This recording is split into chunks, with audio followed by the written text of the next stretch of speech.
ეხლა თქვენ წარმოიდგინეთ და გადავინაცვლებთ ოკეანეების იქით.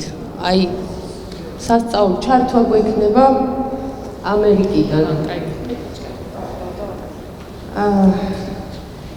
გვერდება მეცნიერი, ასტროფიზიკოსი, პროფესორი, ამერიკის ასტრონომიული საზოგადოების წევრი ბატონი თეიმურაზ შველიძე და წაგვიკითხავს მოხსენებას თემაზე ასტრონომიული დაკვირვების თანამედროვე მეთოდები.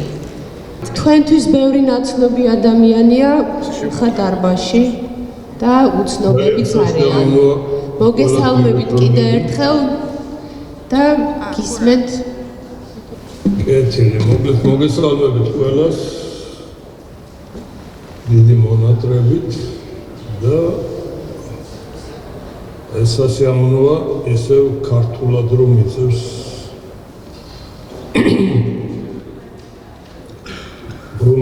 საუბარი. კეთილი, მოკლედ საინტერესო იყო პირველი ეს ორივე მოხსენება, მადლობა მოხსენებლებს. დაინტერესებული ვარ ასევე იმ თემებით, რასაც მან ვისმენდი და კიდევ შემდეგ მოხსენებლებსაც სიამოვნებით მოვუსმენ. ჯერჯერობით მეგონი ჩემთან 9 საათია და ცოტა დრო მაქვს. რაც შეეხება მოხსენებას, ესე იგი ეს არის როგორც შევთანხმდით ასტრონომიული დაკვირვებების თანამედროვე მეთოდები. ამ თემაზე ვისაუბრებ. ახლა ასტრონომებისთვის შეიძლება ბევრი სიახლე არ იყოს, თუმცა ვეცადე რომ რაღაც გარკვეულ ახალ თემებს შევხედოთ. ესე იგი, ასტრონომიული დაკვირვებები, თანამედროვე დაკვირვებები გულისხმობს, რა თქმა უნდა, ციურის ხელოვნების შესწავლას. ისმის ხო ჩემგან? მოწინავე ტექნოლოგიებისა და ინსტრუმენტების გამოყენებით. ესენია ძლიერი ტელესკოპები, თავისთავად დედამიწის ზურგზე არსებული, შემდეგ თანამგზავრებზე განთავსებული ტელესკოპები, თანამგზავრების ესეთი ერთ-ერთი ინსტრუმენტია შემთხვევაში და სპეციალური დეტექტორები. აქ იგულისხმება ასე უნდა კომპიუტერული ტექნიკაც. დეტექტორებით მიღებული ინფორმაციის დამუშავება. და რაც ასევე აღნიშნეს ვერსია, თანამედროვე პირობებში სამყაროს შესწავლა ხდება არა მარტო ხილულ, არამედ ინფრაწითელ, რენტგენულ და რადიო უბნებში. ეს დამკვიდრებულია თანამედროვე პირობებში. ესე იგი, მოწინავე ტექნოლოგიები, ეს არის სარკეებიანი ძირითადად და მაღალი გარჩევის კამერებით აღჭურვილი სპეციალური ტელესკოპები. შემდეგ მრავალტალღიანი ასტრონომია, ეს არის ელექტრომაგნიტური სხვადასხვა უბნებში წარმოებული დაკვირვებები. თანამედროვე პირობებში ეს არის კოსმოსური კვლევის ობსერვატორიები, ახლა მოიხსენიება ბევრი ის ლაბორატორია კოსმოსური, რომელიც ტელესკოპები, რომელიც გაშვებული არიან დედამიწის გარეთ, ატმოსფეროს ზემოქმედების გამოსარიცხად და შემდეგ არის ციფრული მონაცემების ანალიზი. თანამედროვე კომპიუტერები მოიხსენებათ იძლევა იმის საშუალებას, რომ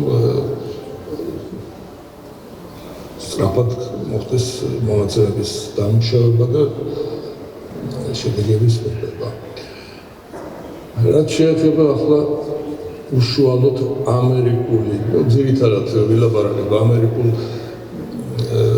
კოსმოსურ ტელესკოპებზე და ობსერვატორიებზე, ნედან მოსებოთ აქ ხდება მათი მოწინავე პოზიციების დამტკიცება. ამერიკაში ხდება ყოველ 10 წლებში, დეკადაში ხდება განხილვა, იკრიბებიან ასტრონომები და ახდენენ მსჯელობენ მომავალი 10 წლეულების, არა მარტო 10 წლეულის, არამედ 10 წლეულების შესახებ საინტერესო კვლევების დაფინანსებასთან დაკავშირებული საკითხების გარკვევას. მოგესალმებით, მიუხედავად იმისა, რომ ამერიკა აქ ძალიან tough ძიმედ მიმდინარეობს ამ საკითხების გაარჩევა, დაფინანსების გამოყოფა და თითქოს და სწრაფი და მოწინავე პოზიციებზე მყოფი მეცნიერება მაინც მუხრუჭდება თანხების სიმცირის გამო. ამას მოგახსენებთ იმასთან დაკავშირებით, რომ ამჯერად არის განხილული 50 წლის განმავლობაში აი ეს სისტემა 10 წლეულების დაფინანსების მუშაობს უკვე 50 წლის განმავლობაში და თითოეული პროექტის წარმოდგენას და განხორციელებას შორის დრო აი მეც კი გამიკვირდა, როცა ჩავხედე ამ მონაცემებს 15-20 წელი ჭირდება. 15-20 წელი. ეს იყო ჰაბლის კოსმოსური ტელესკოპის დაგეგმვიდან განხორციელებამდე მონაცემები, ესე იგი მონაცემების შეკრება და დამტკიცება და შემდეგ განხორციელება, ეს იყო ჰაბლსაც შეეხებოდა, აი აქ თქვენ ხედავთ ახლა მე მგონი ჰაბლის ყველაზე პოპულარულ მონაცემებს სურათს, სადაც გადაღებულია ესეთი galaktikების გროვები და პრიორიტეტული სტატუსი მან მიიღო 70-იანი წლების 10 წლეულის კვლევაში და განხორციელდა უფრო მისი ეს პროექტი განხორციელდა საკმაოდ მოგვიანებით 70-იანის შემდეგ. რის მიხედვით ხდება განხილვა პროექტების საერთოდ განხილვა და შემდეგ მათი დამტკიცება და რეალიზაცია. იმის გამიხედვით თუ რა ამოცანებია დასმული.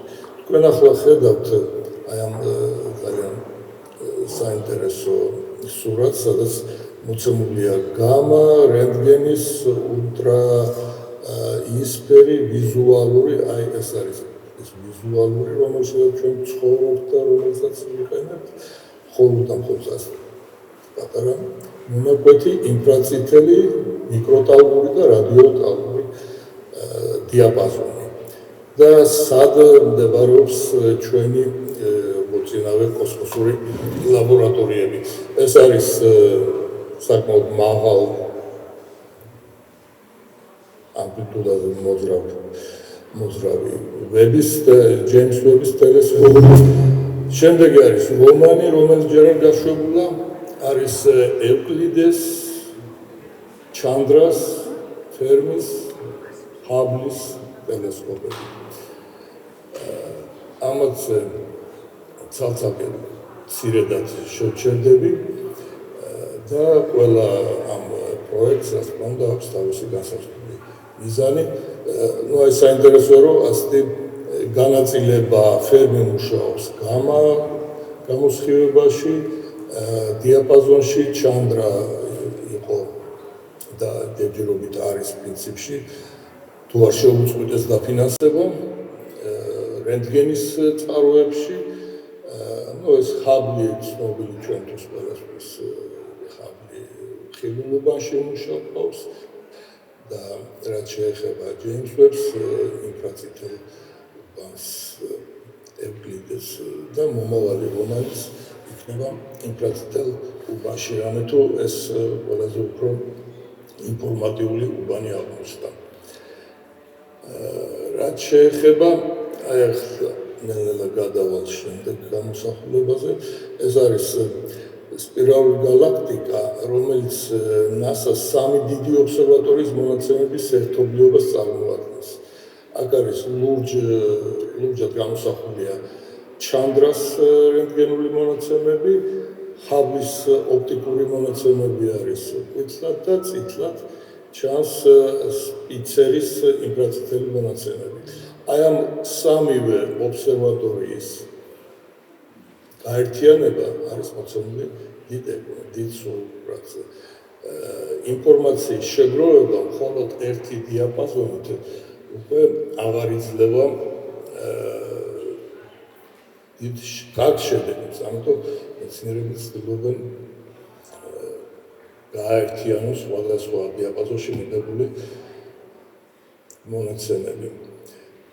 ესე იგი, ჯეიმს ვები მოგესწრებათ, გადავალ ახლა უკვე ჯეიმს ვების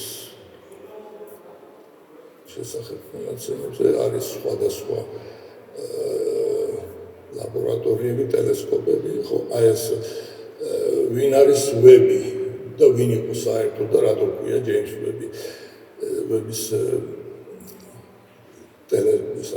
ობსერვატორია. ეს არის მეცნიერი,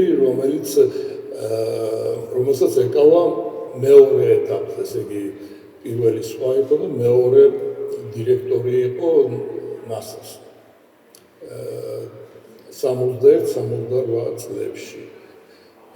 მას დიდი წვლილი მიუძღვის სხვადასხვა პროექტების განხორციელებაში. გარდაიცვალა 92 წელს, 85 წლის ასაკში. ესე იგი, ჯეიმს ვების კოსმოსური ტელესკოპი შექმნილია ინფრაწითელი ასტრონომიის განვითარების მიზნით. და ეს დღესდღეობით რჩება ნომერ პირველ ყველაზე დიდ ტელესკოპად.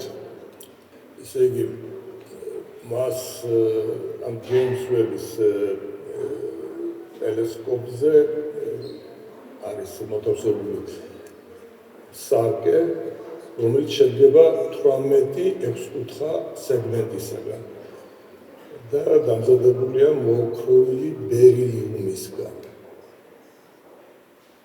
მთლიანობაში ეს სარკე ქმნის 6,5 მეტრის დიამეტრს, 21 ფუტია ამერიკულ სისტემაში. და შედარებისათვის ჰაბლის სარკე არის მხოლოდ 2.4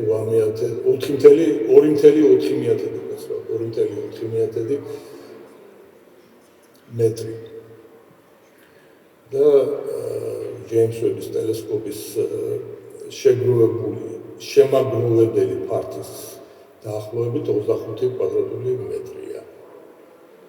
და 6-ჯერ აღემატება ჰაბლის ტელესკოპის ზომებს. დაკვირვება ხდება ულტრაიისფერ და ხილულ, ესე იგი 0.1-დან 0.8 მიკრონის და ინფრაწითელის 0.8 2.5 მიკრონის სპექტრულ დიაპაზონში.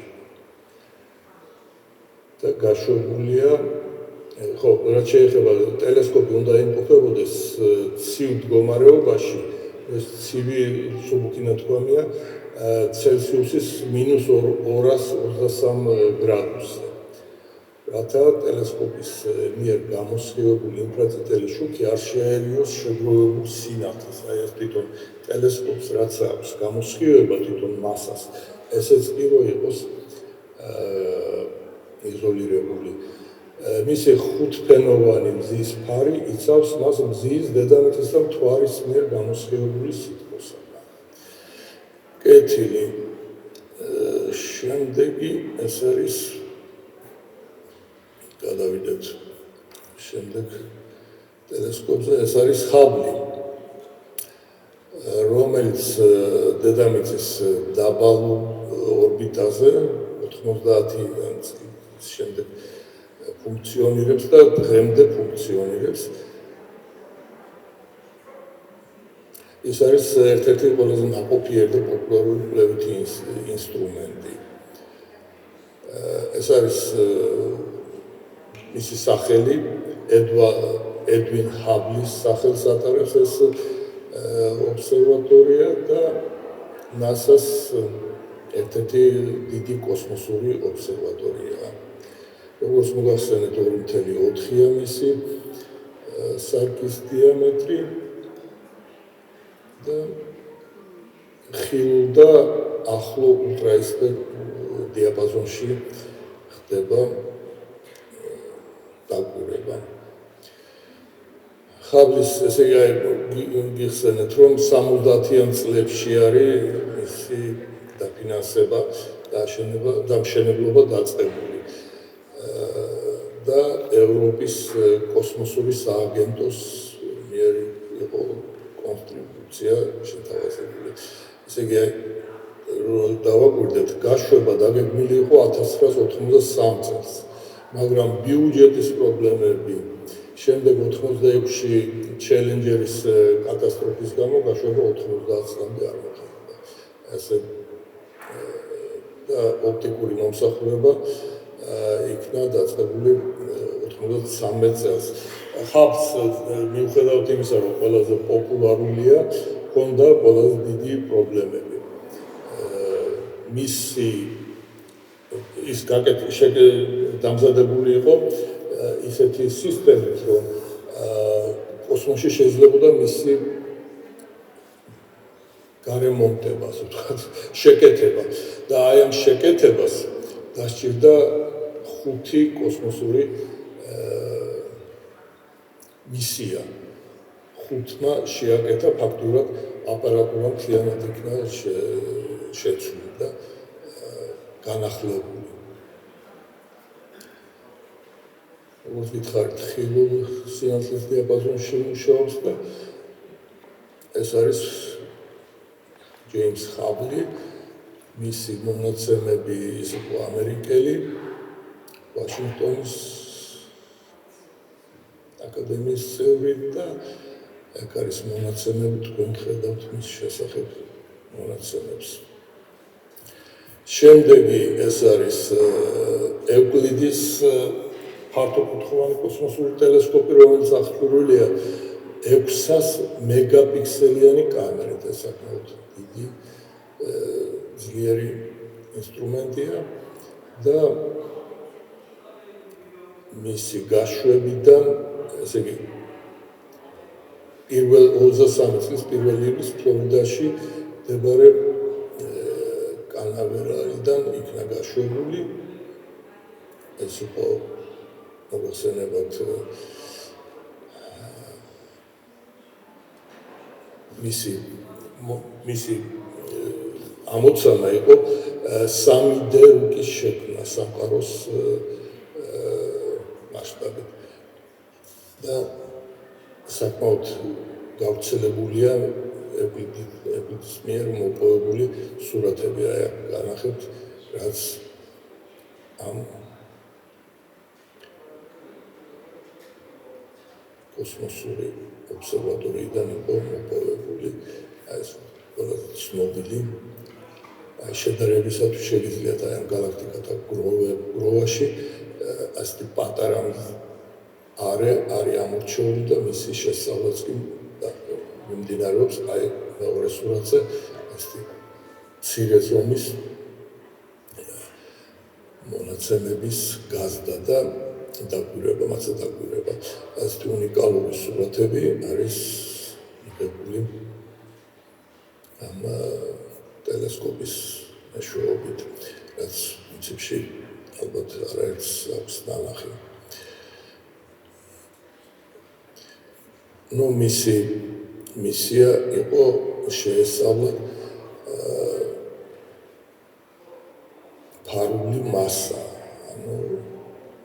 ბნელი მატერია და ბნელი ენერგიის შესწავლა იყო ერთ-ერთი მისი ამ მისიის ამოცანა და წითელი წანაცვლება. ჩანდრას რენტგენული ობსერვატორია, რომელიც ასევე ძალიან წარმატებული იყო მის მიერ დაფიქსირებული გამოსახულებები არის მოყვანილი.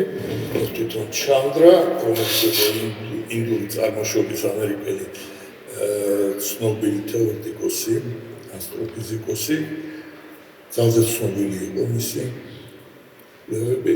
შემდეგი ფერმას გამა სხივების კოსმოსური ტელესკოპი, ეს რაც მოგახსენებთ, აი აქედან არის, აქ კარგად ჩანს, ვები, ეკვიდი, ჩანდრა, ჰაბლი, ფერმა, ასეთი თავისი ამოცანების და მიხედვით მათი განაწილება ხდებოდა სხვადასხვა უბნებში და კოსმოსის ეს თვითონ ენრიკო ფერმი, იტალიური წარმოშობის ამერიკელი და ეს არის მოსალოდნელი მომავალში გასაშვები ნესი გრეის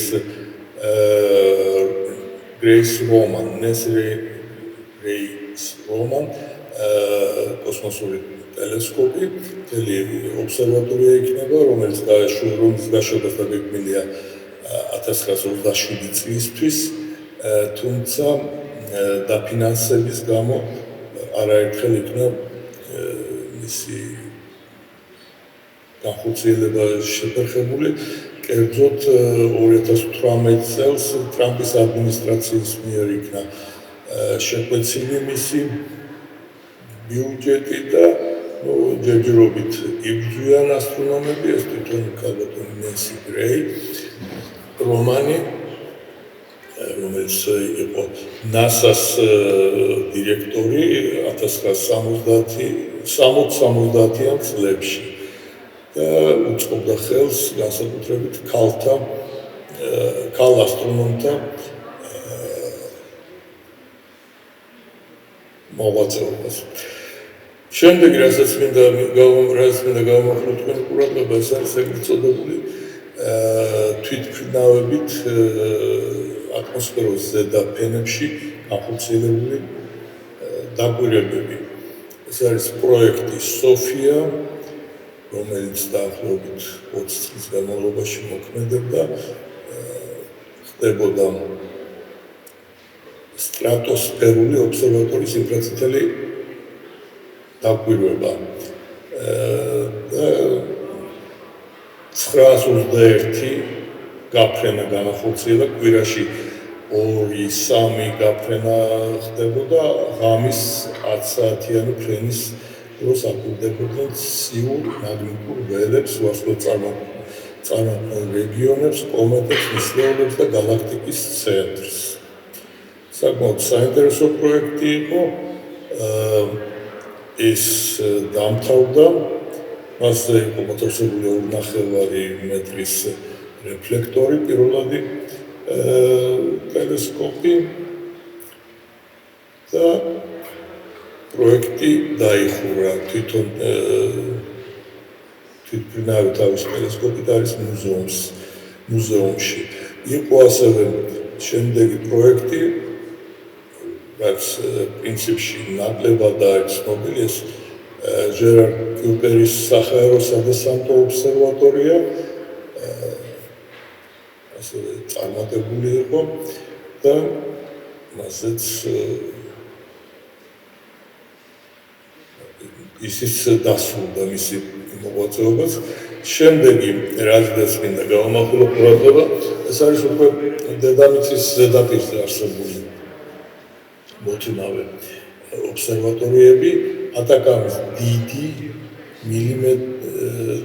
სუბმილიმეტრიანი მასივის ობსერვატორია, მასივი array, mēs panērāt kāpļot pūrtaune, rādamās pūt masivs mīcers. Es არის 66 რადიოტელესკოპისაგან შემდგარი ასტრონომიული ინტერფერომეტრი ჩრდილოეთ ჩილეში ატაკამის ობსერვატორია. საკმაოდ ძლიერია. მას იხსენიებენ როგორც ალმას და მისი მიღწევები კიდევ წინა პრინციპში ერთად ირთვება 66 ანტენა და საკმაოდ ძლიერ და კარგ გამოსახებს იძლევა. რადიო ტელესკოპები რა თქმა უნდა. შემდეგი ეს არის ძალზედ საინტერესო ვერა რუბინის ობსერვატორია, რომელიც არის მოთავსებული ჩილეში, ასევე კოკიმბოს რეგიონში.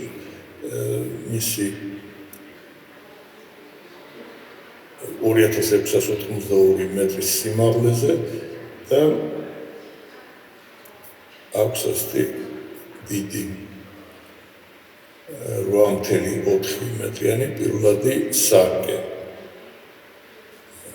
ის მუშაობს დიდ დიაპაზონში და ერთდროულად ხდება სხვადასხვა დიაპაზონში მიღებული მონაცემების ერთდროული დამუშავება.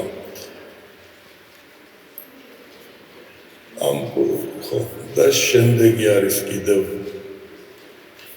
მოკლედ გეტყვით ეს თვითონ ალბათონი ვერა რუბინია, მისი სახელი აქვს მინიჭებული ამ ობსერვატორიას და შემდეგი არის ასევე ძალიან საინტერესო პროექტი SCAS ეძახიან Square Kilometer Array. ეს არის საერთაშორისო რადიოტელესკოპების პროექტი, რომელიც შენდება ერთდროულად ავსტრალიაში და სამხრეთ აფრიკაში. და მისი მართვა ხდება დიდი ბრიტანეთის სამეფოში ჯორდან ბერგ ობსერვატორიაში. პროექტი იყო 1990-იან წლებში ჩაფიქრებული, 2010 წელს დაპროექტებული და შემდეგ მხოლოდ 19 წელს მოხდა მისი დაარსება. ძალიან საინტერესოა იმით, რომ დიდ იმედებს მაგრამ მიიღო უარი. ეს ყველასთვის ცნობილია ESO's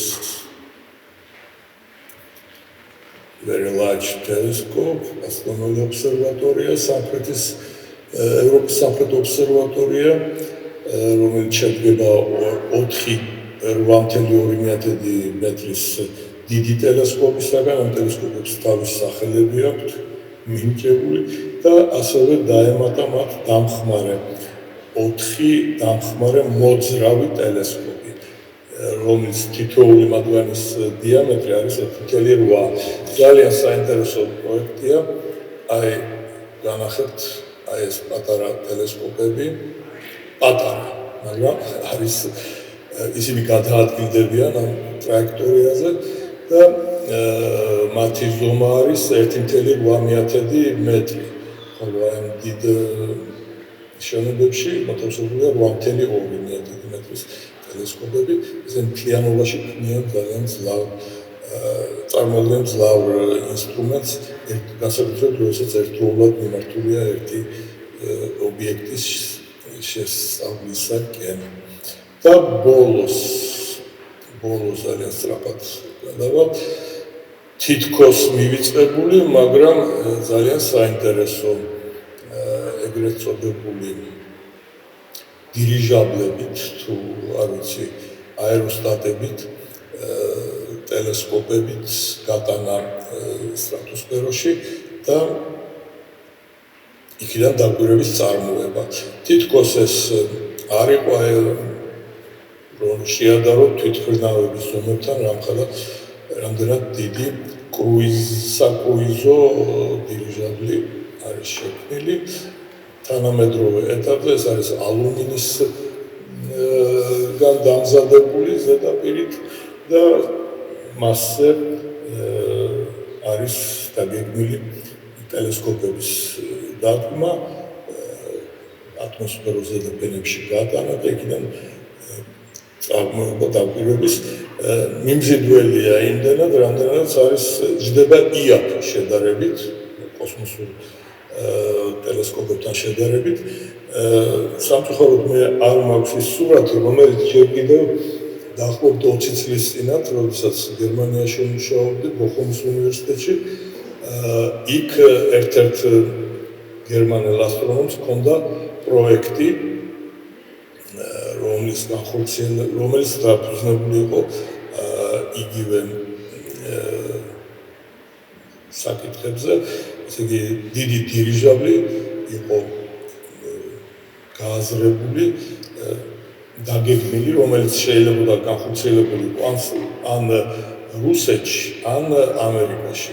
საბოლოოდ რა ბედი ეწია მას არ ვიცი, ესე იგი ორი თებში, მფრინავი თებში მაგვარი ფორმის დირიჟაბლზე უნდა გარედან მოთავსებული იყო 4 სხვადასხვა ზომის ტელესკოპი და ეს ყველაფერი გასულიყო ატმოსფეროს ზედაფენებში და მოეხდინა დაკვირვება.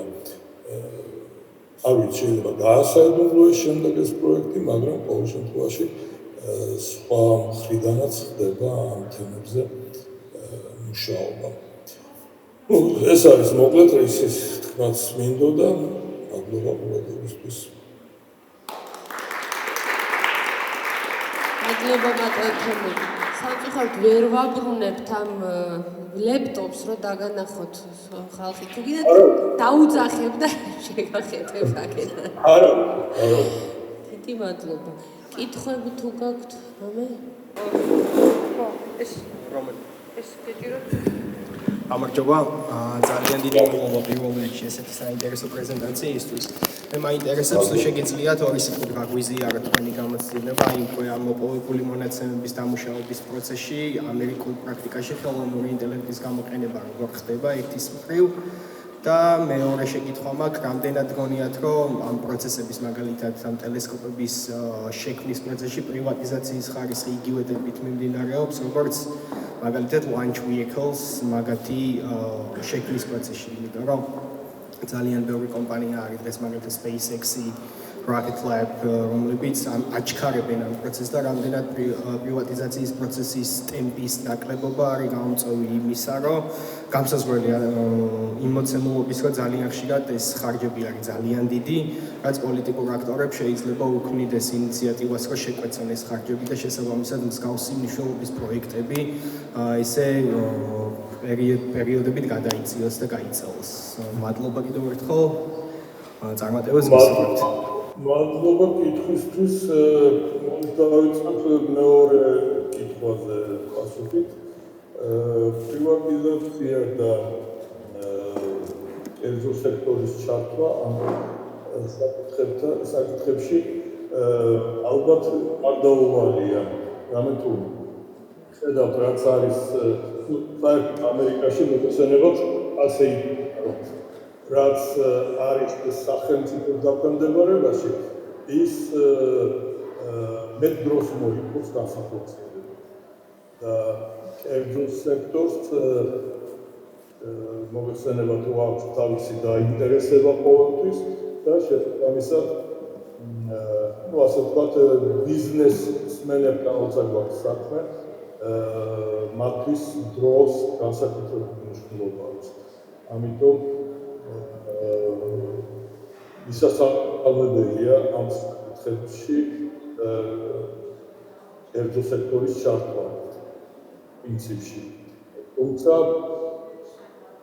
თუმცა მათ უჭირთ გარანტიების მიღება, რასაც კითხავს სახელმწიფო. ესეთი ოქროს შუალედის მოგებნა ალბათ მათ უფრო როგორც ყოველთვის. რაც შეეხება ხელოვნურ ინტელექტს, რა თქმა უნდა, ეს ძალიან საჭიროა, ეხმარება ავტონომიას და საერთოდ თანამედროვე კვლევებს. თუმცა რაც წინა დონეზე ხდება სამუშაოების ჩატარება, ხელოვნური ინტელექტის დაწევა კი ის, ესე იგი მოგესწრებათ, რომ აი ამჯერად კონკურენცია ხელოვნური ინტელექტის პროგრამებში შორის GPT-ს დაუპირისპირდა, NVIDIA-ს დაუპირისპირდა DeepSeek-ი,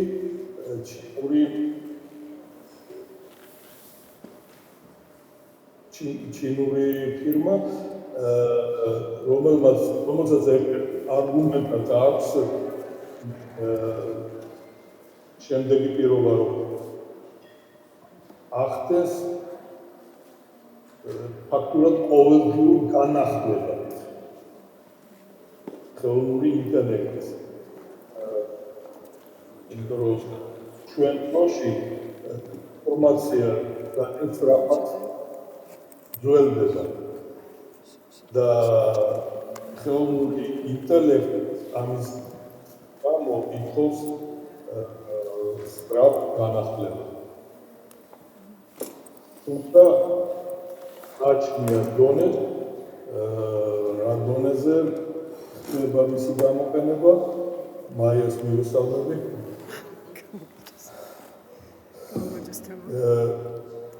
მოკლედ აი ეს განახლება არის აუცილებელი, ის სწრაფი. დიახ. დიდი მადლობა. მადლობთ. კიდე არის კითხვა? მოხონდა დაინახო, ისე არჩევ. მოდი. გამარჯობა. გამარჯობებით. ასეთი კითხვა მაქვს, თუ არ შეწყვეტებით თავიდან სლაიდებზე რომ დავბრუნდეთ. მე-13 სლაიდია, სადაც ელექტრომაგნიტური სპექტრი ჰქონდათ ნაჩვენები. სურათზე. დიახ, კითხვას დაგისვამთ. ესე იგი, ფოტოზე თითქოს ნაჩვენები იყო ტელესკოპების სხვადასხვა ადგილზე მდებარეობა. თაში, ან უფრო მაღალ ადგილზე, ან უფრო დაბალ ვაკეში, მაგრამ დიახ, ამ ფოტოზე მაქვს საუბარი.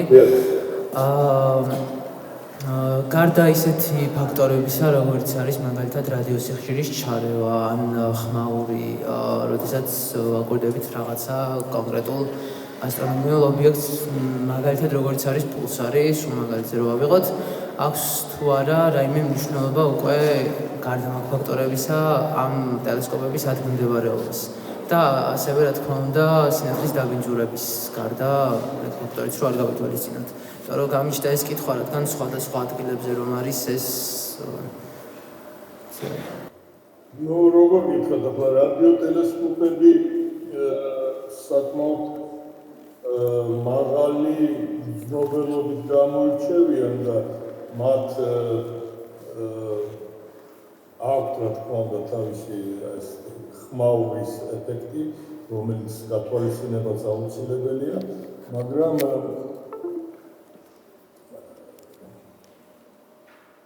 ვერ გეტყვით, რომ ჩილეში, იმაში, ავსტრალიასა და სამხრეთ აფრიკაში არსებულ ტელესკოპების კომბინაცია, რადიოტელესკოპების კომბინაცია და თუ მით უმეტეს კიდევ ჩინეთის ჩართვა პრინციპში გამორიცხულია, მაგრამ ეს სამკუთხედი შეიქმნება მათი ჩართვით და გაზრდის ამ ინტერესს, რომ ამ შემთხვევაში არ იქნება იქ ხმაურის ეფექტი გაზრდილი. მაგრამ ამაზე მუშაობენ და ხმაური ნებისმიერ სფეროში ეს ხდება გამა რენტგენის თუ რა თქმა უნდა ვიზუალურ ინდიკაციულ დიაპაზონებში ყოველთვის მისი მოშორება არის ერთ-ერთი სრული პრობლემა. ამას თვალისწინებს სხვადასხვა ტელესკოპების მოდელების შემუშავება. მადლობა დიდი. დიდი მადლობა ბატონო თემურ. მადლობთ. მადლობა თქვენ მომეცა საშუალება დიდი ხილით ქართულად წავიკითხო ავტონომიის შესახებ პატარა. ხო, აი ხა ვეცდები შევატრიალო და დაგანახებ ჩვენებს. მოგესალმებით.